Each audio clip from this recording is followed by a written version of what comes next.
Justin Braden from the West.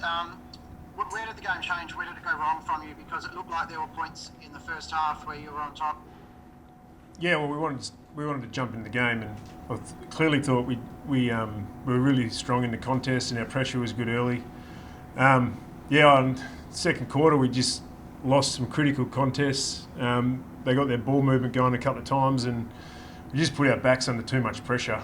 I think one of the first goals was, they went from one end of the ground around us, and from there they got on top a little bit at centre bounce. So it was probably around the contest they started getting on top, and we knew if they got quick supply to their forwards, we're going to put our backs under a lot of pressure, and we did that in the second quarter, unfortunately.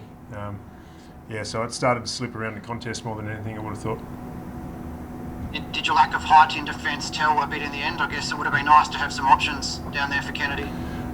Yeah, and that's our situation at the moment. So it's great experience for Brendan Cox. I think he's played maybe 5 or 6 games as a back in his career, and he's playing against a 250 gamer. So it's great experience for him. There's times when we should have helped him out. There's times when he could have done better, but he's going to have to take his lesson tonight. Clearly beaten, but hopefully he can improve on it and learn from it, improve on it, and get better. And it's across the board tonight. Like we're playing against a more mature team with a team that's been playing the same system for a number of years, and it's a good system, and it's proved successful. We're 7 weeks into ours. And we've got some young players, but they need to learn, and they need to learn quick because we've got another challenge next week.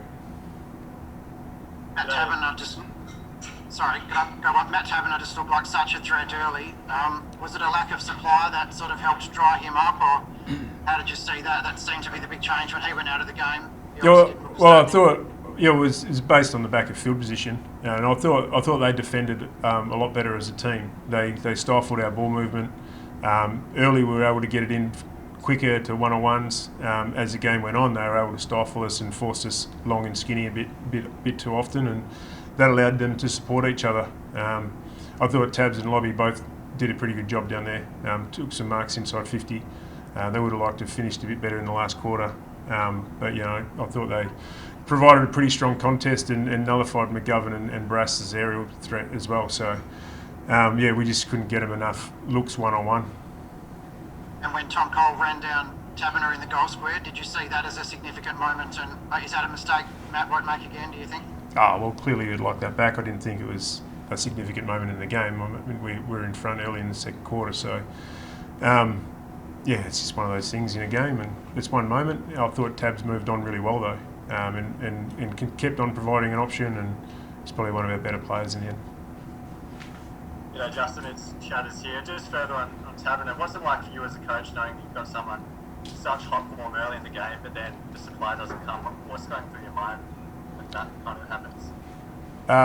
Sorry, I just missed that question a bit, mate. Oh, right, just with Taberner, he was in such good form early. What's going through your mind as a coach when the supply dries up and you've got a forward in such good touch? Well, yeah, it's disappointing, and like I said, I thought once we got it in and gave both Lobby and Tabs an opportunity one-on-one, I thought they looked really dangerous. It's just we couldn't get it done at ground level often enough on the back of some of their good contests, and I thought their defensive system and their ability to find the mark and take the sting out of the game was a whole lot of their game, and something that we could never really get on our terms. And Michael Frederick, he looks like a good get. What's he make of his debut? I thought he was great. He played his role, held width. He looked really good when he had the ball in his hands, and clearly he's got some attributes that are going to hold him in good stead at AFL with his speed and his ball use. So it was a good debut, and he's only going to build on that. G'day Justin, Nathan Schmuck here. What did you try with your young midfielders today with the skip round? Did you set any specific challenges for those guys? Not really to start the game. We just wanted to go head to head and see how we matched it. As the game went on, we thought Kelly was influential in that first quarter. I think he had 8 or 9 possessions.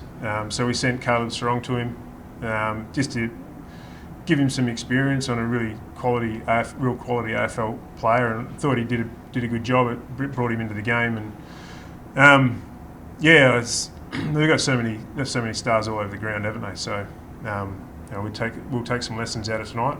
Look to get better, and another good challenge next week.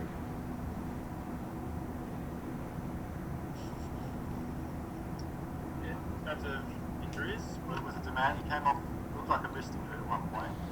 Tell us there. Looks like he's sprained his thumb, so he got it strapped up and went back on. So we're hoping that's going to be okay. Anything else? Not that I know of at this stage. Looks like we've got a few sore boys, but it looks like we've escaped with anything anything serious. Justin, is there anyone you're hoping to get back for the next game? We'll have a look at it. I mean, Sam Sturt will be close.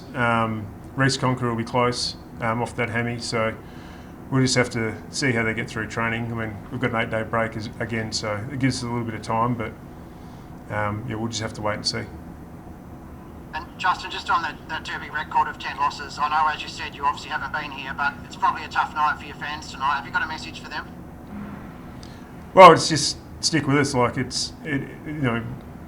they're a lot more experienced than us. They've been playing their system for a lot of years now. They returned to some really good form. We just need to improve, and not really worried about the next derby. I'm worried about next week, and just spoke to the players then about making sure we learn from these experiences, and we're about growth and making sure that we build week in, week out. So we've got another great challenge against Geelong here next week, and we need to improve on what we dished up tonight.